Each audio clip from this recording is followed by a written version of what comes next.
Fran, it is an absolute pleasure to have you with us here today.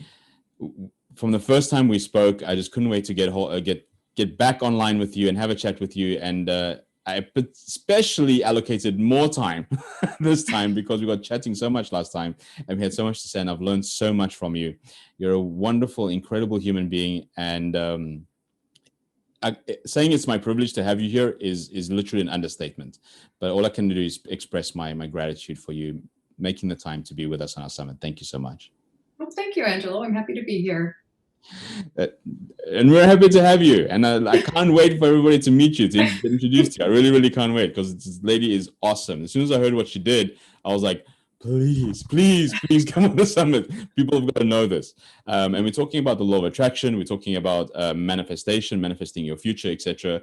And we hear a lot of very similar instructions about how to do it, some methodologies, etc. And then you came along and I was like, blown away. I was absolutely blown away. So before we get into that, I want to leave everybody in a little bit of suspense. That was like just a bit of a taster of what's coming next. I would like to introduce you to everybody in a way that that only you can be introduced, which is tell us a little bit about how you got to be where you are now and what was the inspiration behind it, what was the pivoting behind it, and how you're helping people manifesting their lives. Well, it started probably when I was around 20 years old. I remember I was working in a real estate office, and I couldn't understand why there was like 30 realtors in the office, but only 5 of them were successful. And then there was the middle of the road realtors, about 20 of them, and they were coming and going, and they'd have deals here and there. They were, just getting by. And then there were about 5 or 6 realtors that it didn't matter what they did, they were failing. And I remember watching this and thinking, everybody got the same schooling, everybody had the same resources, but for some reason, this one group excelled. And so I started looking into that, and I started studying people and personalities and the mind. And I discovered that the reason the ones were so successful was because they believed they were successful. And the ones that were failing, they didn't believe they could be successful. And so that was basically my first introduction to it. So I went out and I started buying books like Think and Grow Rich. I started doing some personal growth courses. And then I got kind of, I got to test the waters. I'm one of those analytical people, which you've figured out. I like to analyze, and I'm very skeptical. And unless I see proof, I won't believe in something. So I started applying everything I was learning into my own life. And when I started to do it, that's when all the changes started in my life. I started moving up the corporate ladder, and I started attracting people and situations into my life, and it was quite shocking and unbelievable. But the more I learned, the more I did, the more I attracted. And as I got older and had a family, and my kids grew up, I decided that I was making so many changes for other people in their offices, in all the jobs that I was in. People were coming to me for advice, and I thought, why don't I do this as a full-time job? And so I started my own business, and now I coach people how to do exactly what I did. And what I do is, because I am so analytical, I have to keep studying and learning more. So I went off and I learned with Bob Proctor. I started studying with Bob Proctor, who you may know from the movie The Secret. He's been around for over 50 years. And he started with Earl Nightingale, who actually started with Napoleon Hill and the Think and Grow Rich program. So it's got this lineage. And so I learned a lot from Bob Proctor. And then from there, I went and got my doctorate in philosophy, specializing in holistic life coaching. And along the way, studied a lot of metaphysics, got my master's in metaphysics. So, I am a product of the product. I know this works. I know how to do it. And I've been doing it for 40 years now. And so I love it. I do it every day of my life. And there's nothing I enjoy more than sharing it with other people, which has gotten me to where I am today with you. I feel like bowing, like we're not worthy, kind of Wayne's World kind of thing. Like we're not worthy. And you give a lot of, you gave a few numbers earlier when you're in your 20s, you're in the real estate office, you've been doing this for 40 years, so people are doing the math. Okay. If Mhm. you're doing the math correctly, I just need to say that on the date of this recording, it's actually Fran's birthday. Okay, it's her birthday. The I am overwhelmed that she's spending her birthday with us and essentially spending it with you as well. So above and beyond my gratitude for you being here, that makes it so much special. And hearing about your royal lineage, Napoleon Hill, Earl Nightingale, Bob Proctor, and into you, I think we're in the best company possible. Like yourself, I'm an analytical person. I need to know why things happen, what's the science behind it, what happens in the mind. It's not just just believe. A lot of Mhm. folks are able to do that, and they're more than happy to do that. It just depends on who has characters.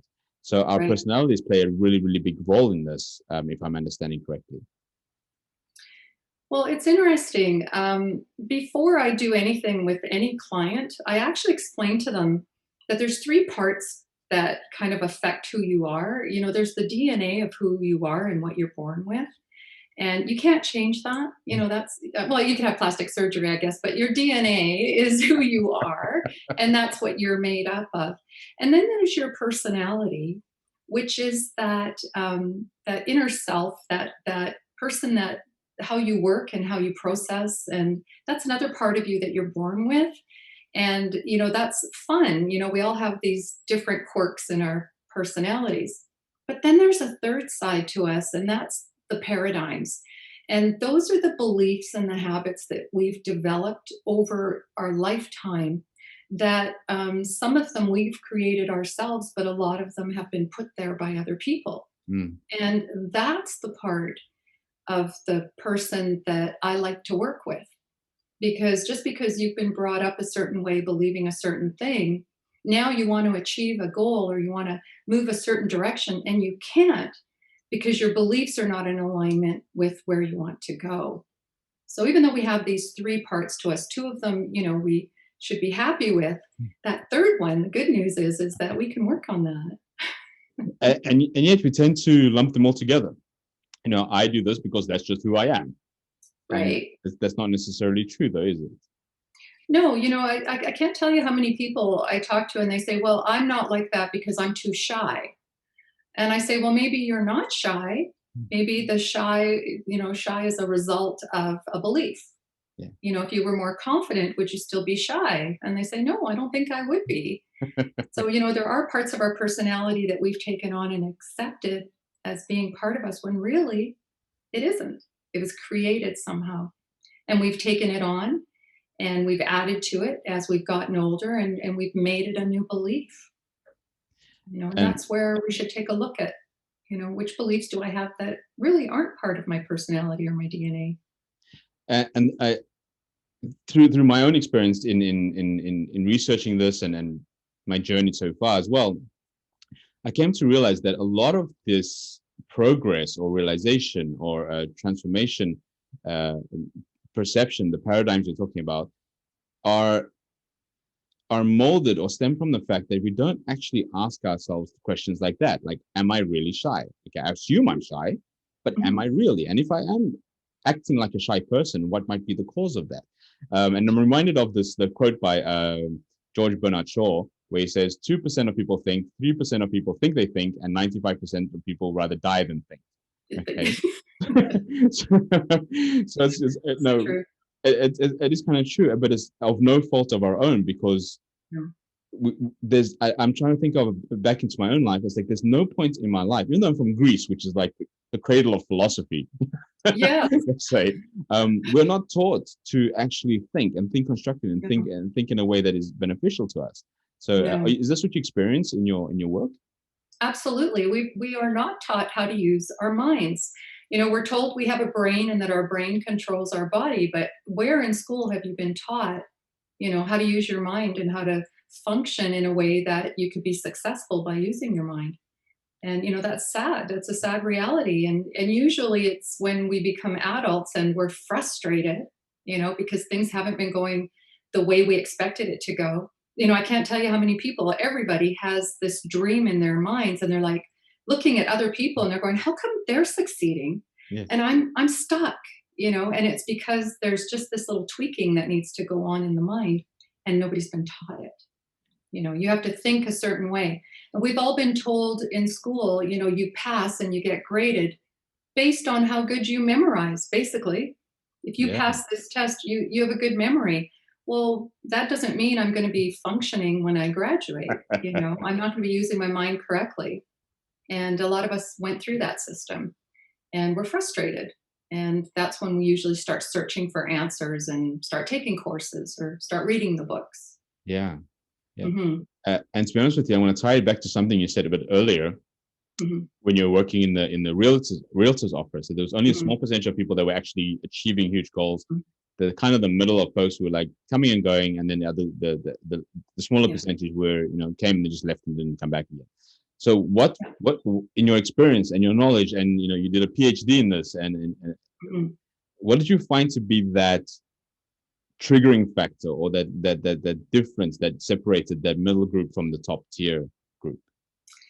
Well, the ones that were really successful, they were what's called the unconscious competent. They were using their minds correctly, but they didn't know they were doing it. They were telling everybody else, do what I do and you'll be successful. But they didn't know that they were actually using, the process of results achievement for success. They weren't aware of it. They didn't know how to teach it. They were Right. just saying, watch me. And the ones that weren't successful, here's the interesting thing about them. They were highly educated. I remember one had 2 degrees in real estate and in urban land, but he couldn't sell real estate if his life depended on it. And Wow. it goes down to the core of who you are. He didn't believe he could sell. They don't believe that people trust them. They don't trust themselves. And they don't realize that when they don't have the trust in themselves, when they go out into the world and they're talking to clients who want to trust them, well, if you don't trust yourself, the clients are going to sense that. So why should they trust you? And so once you trust yourself, it starts radiating out. And then that's when the clients trust you. When you have that confidence, clients have confidence in you. And that's how it works. And so the realtors that were successful, they were doing it without even knowing it. And the ones that were failing, that eventually would quit in frustration because they knew how smart they were. They knew they had all the same, education, the same license. They did everything the same as the successful realtors. The only difference was that belief and that trust in themselves. And just from the story, and I'm going a little bit off topic here, but I think it's absolutely fascinating. Mhm. The belief system is that I'm not confident in myself. You speak to the client senses it. No, I'm not trustworthy. Okay, like you said, Right? you spoke about the trust issue. Yeah. The client senses it. The client doesn't trust you, and then you're like, see, I've just been validated that I'm not trustworthy. So it becomes this vicious Absolutely. circle, right? Absolutely. See, I can't get the deal. See, and most of the time you've already told yourself you're not getting the deal before you've even gone out to get it. Wow. And it's this cycle that happens. And what's awful about it is you reinforce it with the negative back talk. Oh, I'm stupid, or I shouldn't have said that, and I can't believe I did that, and I should have worn this, and it's this awful cycle. And then you go out to the next client, it just gets worse and worse and worse. Yeah. So as I studied it, and I was in real estate for over 25 years, and most of my career was in sales and marketing in real estate. So I did witness a lot. I spent a lot of time with a lot of successful business owners and realtors, and I watched it in action. And it was fun being able to pinpoint, exactly what was happening with which realtor. It becomes this social science experiment. It was. Don't tell them that. But it was. But what's interesting is people don't realize, and I love this about when I work with clients. It's everybody's always I want, and they're looking ahead, and they're looking at you were going from A to B, right? And everybody's so quick to look at B. I want to get there, Fran. Tell me how to get there. But they get kind of upset with me because the first thing I say is, okay, well, where's point A? You know, where are you standing right now? And they go, well, what do you mean? And I say, well, who are you? What are your beliefs? What are, who are you now? And they're kind of lost. And I say, so you want to lead this journey, but you don't even know who you are. And then they kind of sit back. And this is where I have them do personality assessments. I have them look at themselves and figure out, yeah, I do have these beliefs, or, I did take on this belief when I was a child, that I have a terrible voice and nobody's ever going to want to hear me sing, or, whatever beliefs that were, given to them. They start analyzing that and seeing that. And I always do my an example where, um, let's say you decide that your goal is to buy a pair of Nike runners, and you go to the mall and you want to go to the Nike store, and you know what you want. I want Nike runners. I'm going to the Nike store, and that's my goal. I know my point B. So you go to the mall, and you get there, and you're like, well, where do I go now? I knew what I wanted. Where's the store? So you start walking around and you're asking other people and you're saying, excuse me, can you tell me where the Nike store is? And they might say, well, what do you want a Nike for? You should be wearing Adidas and you should be going this way. And don't take the escalator, go take the stairs. And that goal that you originally had of going to the mall and just going and buying those Nikes, you've now zigzagged, you've bought Adidas, you don't even know if you want the Nike anymore. So what went wrong with the journey? The journey went awry. So mall owners, they know this. They know when you come to the mall, you've got a goal. And they do it as soon as you walk in that front door. There's that giant kiosk and it says, you are here. And it says point A. There's your point A. This is where I stand right now. And they even show you on the map where to go to get to point B. But see, without that point A to point B, you're zigzagging and you're letting your environment control you. But when you know where you're standing, when you know who you are, you're now in control.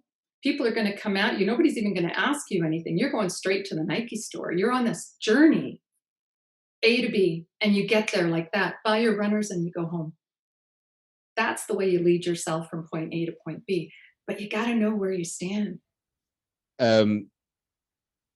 I'm sorry, you just elicited this absolutely fascinating thought that while you were speaking on how important it is to know your personality and to know who you are, because like I said, I'm sure many people have had this experience before in the past.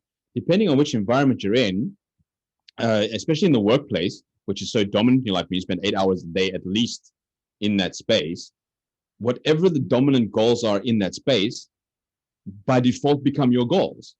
And you're striving for them, like being in the real estate. Okay, I mean, real estate, this person makes so many sales a month or a year or whatever, and I need to get that. And they cover this territory, and that's the best territory to be in, and that's what you need to aim for. Right. There and you go. bottom line is, you even ask yourself, do I want to be in real estate? Do I even want to be in real Well, who said I was here for the money? Or who said, you could have had a different journey.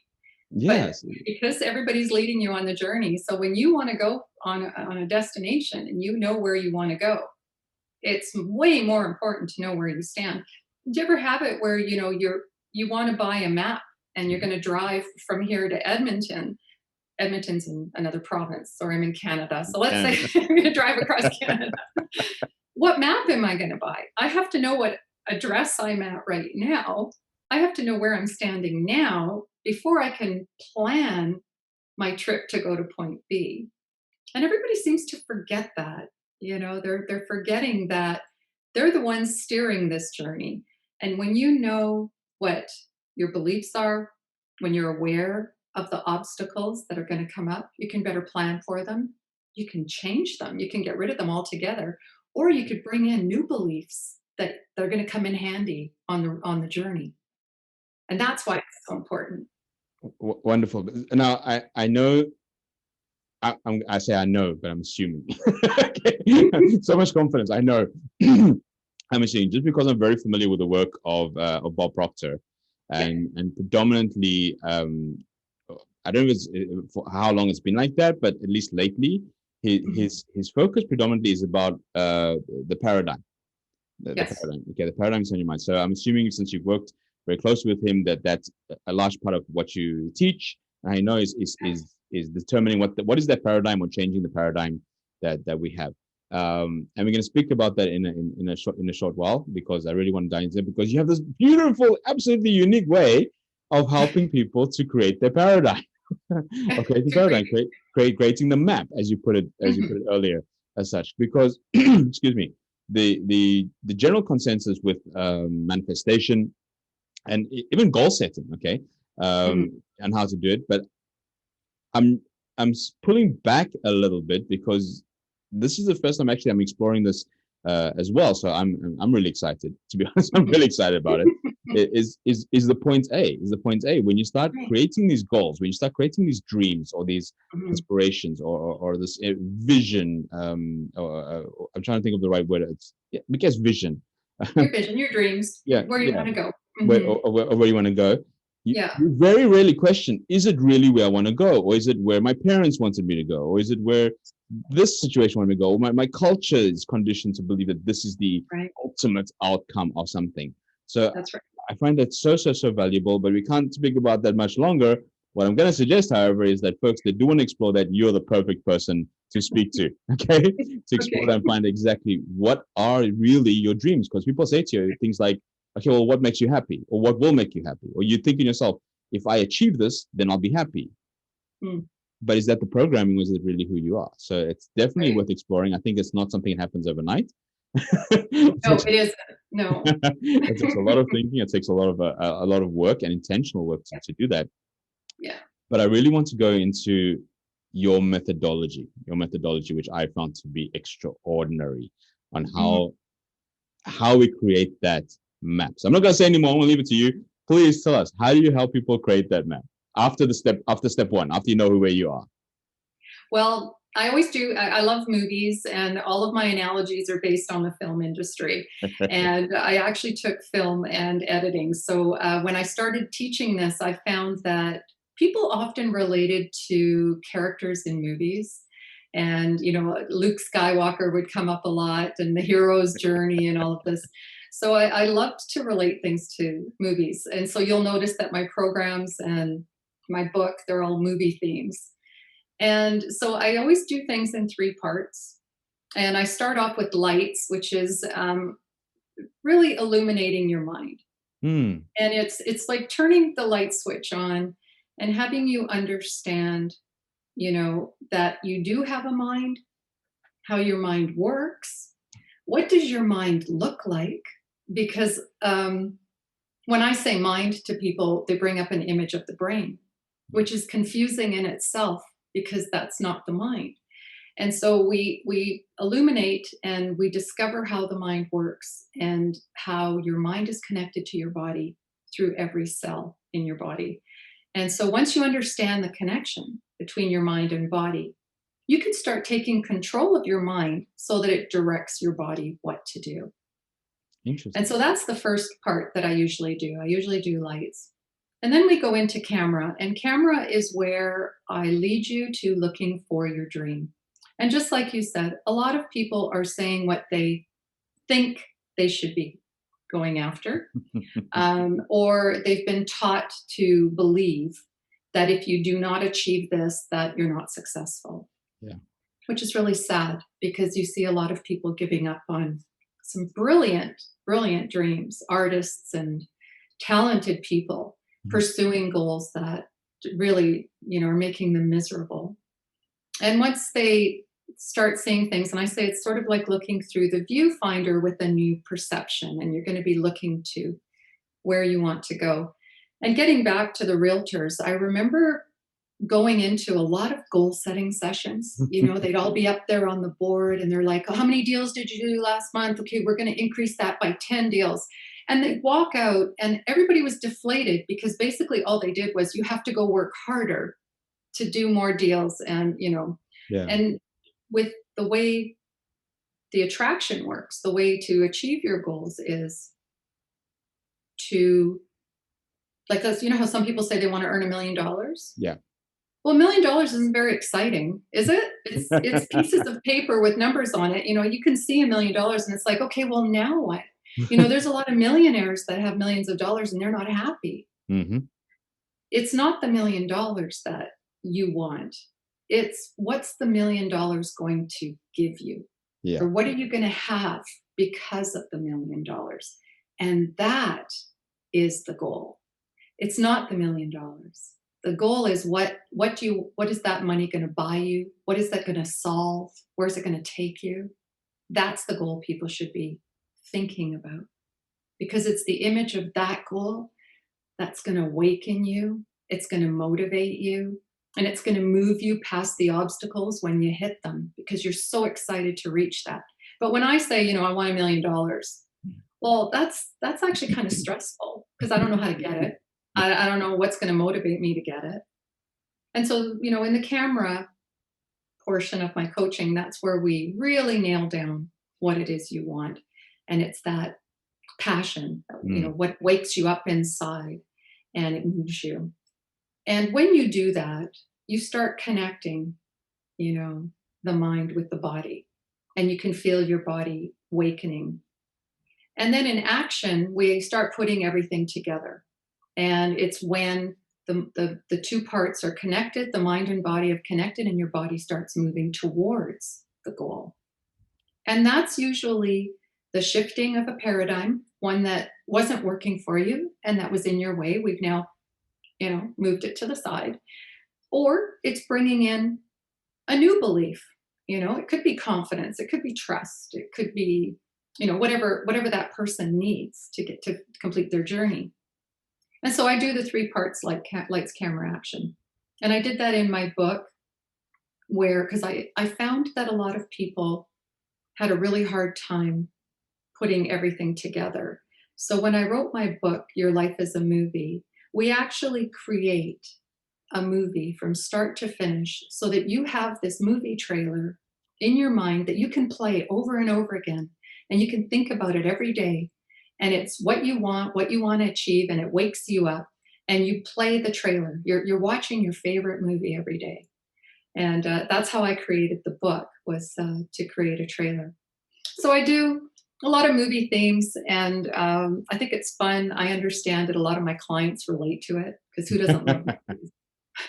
Who can't relate to movies? Everybody loves movies. It's such a dominant part of who we are and what we do. Mm-hmm. But more so, there's a very beautiful part to it, which is, okay, you got the lights, got the camera, you got the action, what they represent, but there's also a physical element of actually scripting your movie. Okay, I'm scripting your movie. You're gonna write the story. Let's write the story, but let's do it in a way as you do the movie. With the format, etc. So that was the part that really stood out for me. I was like, wow, that makes it really real, if you know what I mean. Yes. Yeah. How do you help folks like that? That it's funny. You'd think it would be easy to sit down and write out what it is you want, but you'd be amazed. The sad part is that to do all of this, to think about your goals, and to be aware of your paradigms and your beliefs, you have to wake up a lot of your imagination. It takes a lot of imagination and dreaming and thinking. And it's sad that a lot of people can't imagine. They have forgotten how to use their imagination. And you think about being in school, and do you remember, gazing out the window, and you just went into that wonderful euphoria where you were, that it just felt so great, that dreamland. Yes. And then you got, hey, the teacher would smack their hands and say, stop that, pay attention. And we were actually scolded. Yeah. Pay attention, sit still, stop being, focus, pay attention, not realizing that what they were doing was shutting down that part of our mind that we need to start the whole results process in motion. It's your imagination, the image of what you want, the ability to bring up that image and make it so real in your mind that your body actually feels it and reacts to it. But for many, it was shut down. We were taught it was a bad thing. We learned to turn it off. And so for some people, reigniting that imagination, sometimes that is the only problem that they're having. Not being able to bring it up in their minds of what they really want, and to be able to dream, and dream big.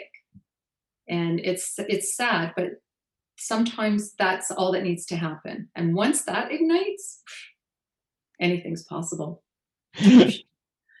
That sounds like how can I say it? The way you express it, once that ignites, yeah, it's kind of like a rocket. You know, you get this vision of the It's like the volcano comes out. Starts moving, and suddenly it just explodes. It just It like explodes. kicks off. And I love the example that you gave, like when you're in school and you're looking out the window, yeah, everybody can relate to that. And then you get scolded and you get the teacher writing your report card, easily distracted. Doesn't pay attention. Yeah. Yeah. Well, of course I'm not paying attention. I'm looking out the window dreaming of flying to the moon or something. You know, I want to be an astronaut. And the teacher just squashed that dream and told you, yeah, you know, that you're daydreaming, that, you know, it's bad. You're having this beautiful vision of how you want your future to be. And they're like, no, but 2 + 2 = what?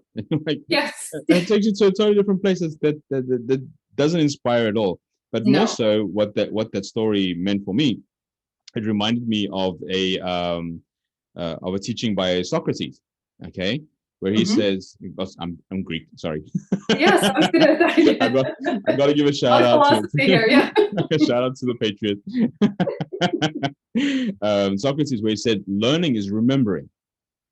Learning is remembering, and that philosophy you just mentioned now, it's like, you know, we have this knowledge, we have the experience, we have the ability, but we've forgotten it, or it got programmed out of us, or conditioned out of us. They changed our original paradigm. So the process that you're kind of talking about gives me the impression that you're essentially just helping people to remember where it was right at the beginning. So it can be, a lot of people use the term living in your truth, and we think our truth is what we believe now.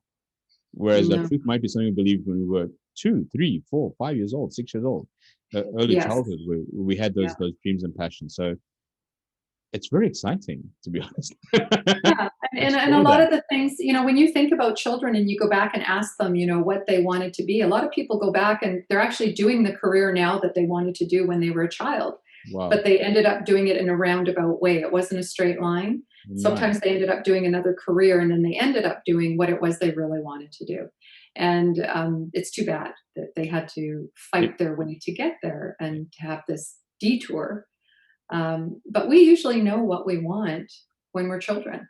Yeah. We're already talking about it. We're already, you know, sharing it with our friends and saying, you know, when I grow up, I want to be this. But then we got talked out of it, or for whatever reason, we moved on to different careers. We talked about it. We spoke about it. We explored it, and we were daydreaming about it. And we were daydreaming about it. And it felt great. And it's that daydreaming that is so wonderful. So I want to use a different word for daydreaming right now and say we were engaging in visualization. You were visualizing. We were visualizing. Yes. So and you know, it's in Disneyland that they have the Imagineering studio. Because they know, they call it Imagineering because they're creating with their imagination. And that's actually, you know, a Disneyland term for the studio. So they know that your imagination is where it all starts. You know, that's what creates the great movies and the great ideas. Absolutely. It's all made up. But speaking about manifestation, we speak about visualization. We speak about attaching emotion to the visualization, to, you know, making it real, and we act as if this is a new concept. No, we were doing it as children. We were doing it, and they were doing it before us. They were doing it thousands of years ago. Yeah, everybody's been doing it, and it's just that I don't know what it is about the way we've been taught. Or, you know, it's all just kind of been silenced, and we've all been put in these pegs, you know, to be a certain way and to expect certain things in life, when really, you know, we could be creating so many amazing things if we were allowed to think a certain way. If we were allowed to, that sounds amazing. You know, that we don't even realize that we've been, these walls or barriers or obstacles have been built around us, and, you know, in our singular focus on what's happening now, you don't see what's being created around you to stop you from moving forward. But I want to go back to childhood again, because I'm not joking. I've never thought about these things before. You're literally inspiring me as we speak. Good. and these neurons are kicking off. Think about it. Yeah. Just go back and think about it. Yeah. Which I love. So we started the interview talking about thinking and the fact that we don't think. Yeah, thinking. It's all we're doing. We need to think. But engaging with you has automatically created this thinking process. I want to go back to children. Yeah. And based on the information we've already received and the teaching we've already received with regard to manifestation, visualization, things like that, where, like I said, we think it's a new concept, not necessarily new in the world, but new for us. It's like, okay, now I've got to learn how to visualize. No, you know how to do it. You've done it your whole life since you were a kid. Another thing that kids do, which is, please correct me if I'm wrong, so I might be mistaken. I'm assuming a little bit here, but I'm really excited, so I've got to say it. That's good. I've got to say it. As you said, it's lights, camera, action. Now it's the action is the to do. What do you do? And when we're kids and we become focused on something that we want, usually nothing's going to stop us, even if we need to get permission to do it. Okay, so your kids will ask you, "Can I play games?" No. Can I play games now? Please. And they're relentless. They're absolutely relentless until they get what they want. Either they will annoy you enough to where you just give up and give them what they want, but they know if I continue doing what I'm doing, I'm going to get it. And yet, as adults, we need to get taught persistence. We're not persistent enough. And it's funny you bring up Bob, because I remember Bob Proctor using the example of babies. We do it from when we're infants. We can't walk. Yet we're trying to stand up. We'll fall, we'll bang our heads, but we keep trying to stand up and walk. So we're doing it from infancy. We're seeing that we want to walk. We're not giving up. We'll crawl, we'll roll, we'll grab furniture until we can walk. So it is a natural process to grow. It's a natural process to create. And we just have to be allowed to have the right, form to do that in. So why, excuse me, why this came to mind, because is again another association of what you said earlier when you spoke about Think and Grow Rich by Napoleon Hill, which is for lack of a better term, the Bible of success or personal development. Since 1918 when it was written, inspired or funded by Dale Carnegie. Andrew Carnegie, sorry. Andrew Carnegie. But there's a whole chapter about persistence in there. There's a whole chapter about how to be persistent. And it just blows my mind that we have this knowledge and we forgot about it. And then fortunately, there are people like you around who are like, okay, you know what? Come work with me. I'll go with you on the journey and I'll remind you of what's going on. Okay. I'll share your knowledge, expertise, etc. But essentially, you're reminding people of what they already know in a way that reignites those forgotten memories, or the neurons that have now quietened down because they were so suppressed by our upbringing, by the schools, by the conditioning and programming, etc. I'm fascinated. This is really exciting. Thank you so much. I get this feeling right now. I was like, let's get started, because now I know what's happening. There's so much to learn. Yeah, and it's funny because the paradigm that is keeping you stuck is usually the same one that's keeping you from finding out the knowledge you need. It's that we don't trust ourselves to make a decision to get help or to get coaching or to buy the book or to do a program. It's that same paradigm. If you can't make the decision, to learn how to think, it's that same part of your mind that's keeping you stuck from making that decision to go find help to change it. It's funny. It's like this catch-22. It does sound like a catch-22, but also I have a different impression of exactly what you said right now. My immediate response was like, oh no. No. But then, so you have to learn how to break through it.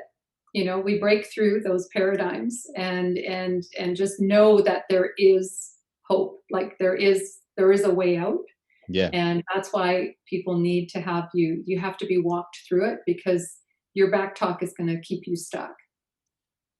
Absolutely. That's so true. And the breakthrough, I think, is the key word that you used. You need to break through it. But then I got really encouraged, because at first I thought like, oh no. But the next thought came to my mind. You said it's the same thing that's doing this, it's the same thing. So it's just one thing. It's just one thing. And it's like this. Yeah. So it's like this. And you it makes just it go so much like more that. achievable, rather than, it's all of these programming.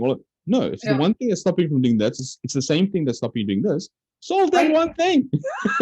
And that one thing, once you discover it, and how you do one thing is how you do everything. So Yes. if that one thing is keeping you stuck in this area of your life, it's going across the board. Yeah. So when you change it in this area of your life, it goes across the board, and then your whole life just explodes because it changes who you are, it changes what you attract, it changes everything. And that awareness, is the key. Like I said, point A. The more I, you I, know about point A, that's where the magic happens. I, the only thought in my mind right now is like, I, I got to work with you. No, it's who am I? Yeah, who am I? I thought I knew who I was. I got Yeah, I gotta get on with you, because I gotta find what that yeah, one thing is and change it, so they can have this domino effect onto everything else it's happening in our amazing. lives. Yeah. Okay, so if anybody else is having the same thoughts as I'm having, and I'm genuinely sincere about it, I would love to work with you, because it just makes so much sense to me in my analytical mind, in my Yeah. exploratory mind, in my scientific mind, in my mathematical mind, in my what do you call it? We're not my questioning mind. Where I don't just believe things at face value. Yeah. Yeah. Yeah, you've answered so The many of those skeptical questions. mind. Skeptical. I was the skeptical mind. I always That's joke that, how they say people have heels in the sand because they're so stubborn. Mine were stilettos. I was like deep in the sand. Like I needed a lot of proof. And, I'm the skeptic of the year. So if I could learn all this, I think anybody that can. became pretty obvious. It's like, okay, I know there's something here, but I've got to find the truth. So let me go do a I PhD. had to. You go do a I had to. PhD, as if it's just, they're giving it away like candy. It's Yeah. 6 years of No. intense research and study. It's Yeah. not I easy had or to figure it achievable out. thing for a lot of folks. So that's very admirable. But like I'm Yeah. saying, if there's anybody else that wants to spend more time with you in either one-to-one personally, or Mhm. through the work that you do as well, we have a variety of options available. Right. And Fran has been so super, super, super generous for the folks that are on the summit. Like I said, she came and did this interview, recorded this interview on her birthday. So it doesn't make sense, but it just shows that the character is so consistent in the generosity of what we have to offer the people who are watching at the moment as well. So aside from everything, of having the privilege and opportunity to know Fran and get to work with Fran, she's offering a huge discount for anybody who would like to be engaged with the course that she has. Just tell me if I'm saying this right, Fran. Okay, it's a coaching program, either one-to-one or online, about scripting your results. Is that right? Well, the online program is called Scripting Your Results, Okay. and that's the self-study program. And that one I'm offering a discount for if you purchase the one online. And then that's the online. It's about 49 modules or lessons, 9 modules, and it takes you from point A to point B. But you say it's 9 modules, but 9 modules are like 40 plus lessons. Okay, so it's Almost 50. I think there's 50 lessons, if I'm not mistaken. wow. Yeah, I walk you through step by step by step. Okay, so it's quite holistic, I think. Yes, Quite holistic. very. It covers a lot of bases. Let's put Yeah, it that way. Okay. yeah. And you're giving this $250 discount from that as well, and also what is one lesson as well, if I'm not mistaken, one session. Yes, because I don't want anybody just going through the course, blindly. I want them to have some help. So I'm going to offer one coaching session with that, and it's usually about an hour to an hour and a half. So anybody who purchases that, partially way through the course, I'll meet with you. We could do a Skype call or a Zoom call, whatever you're comfortable with, and I'll walk you through the course if you're stuck or you're finding any issues that you're having problems with. Dude, the ROI on that is ridiculous. I don't even want to hazard calculating what that is. If that you can change that one thing, just that one thing in your life, that one belief, that one obstacle, that one block that will domino everything, how much Yeah, is that worth to you? It's like you can't even calculate it. It's it's ridiculous. priceless. Yeah. Okay. And we don't stop there. We don't stop there either. Because right now, before you even jump on the course, uh, Fran has also offered us something else, which is absolutely amazing. And you know, I haven't had a chance to see it myself yet, but as soon as I do, I can't wait because it gives me what I need. I need bullets. I need the plan. I Mhm. need the table, you know, the graph or things like that. Yeah. Just to see Yeah. the overview or the big view or something, or just to at least have the headings as such that Yeah. can then help my thoughts being processed. Okay. So what Fran has is actually from the course, but it's a part of the course, but it kind of like gives you some bullets, and it's the checklist for scripting your life. Is that correct? Yeah, and what it is I've just taken the 10 core steps that you can walk away with today to get started. You can read the 10 steps, and it again, it's making a movie. It's the 10 steps of creating your, the script of your movie. And it's basically just walking you through step by step what you need to think about and little suggestions you can do to just start shifting your mind today. You can walk away and just look at step number 3 and apply it to your life, and then try step number 4 tomorrow. And it's 10 steps just to guide you, just to get you started on this journey, just get you thinking the right way. I absolutely love it. So there's no excuse. There's no excuse whatsoever. You got discount, you got the checklist, you got everything, and all the information is down below. Okay, so don't say I couldn't find Fran's website. Don't worry, the link is down below. Also, if you do want to take advantage of the discounts and the bonus coaching session, there's a coupon code below, and there's a registration form there as well. You have to go through the summit. Okay, so if you go to the website, there will not be a discount over there. So if you go through the summit and contact Fran, you'll be able to get all those super bonuses. So there's no excuse. There's really no excuse to Excuse. not transform your life, to not start writing the script of your life, and not changing our belief systems and remembering what we did, what we already know, getting back to our true selves, getting back to our truth, and what we want to what we were meant to be, what we were meant to achieve. Okay, what is in our DNA? All the things you said in the beginning, our personality, our DNA, and the paradigms that we have. Uh, Yeah. Fran, I don't have the words to express my gratitude for you coming on board. You're transformational in more ways than I care to even admit. Thank you so much for making so much effort in becoming who you are. That is now helping people like myself. So I'm ever so grateful. I'm so thankful, and I see so many applications for what you're talking about right now. So I would like to also extend an invitation for the future when we do a summit again that's relevant to your subject matter to invite you as our valued guest.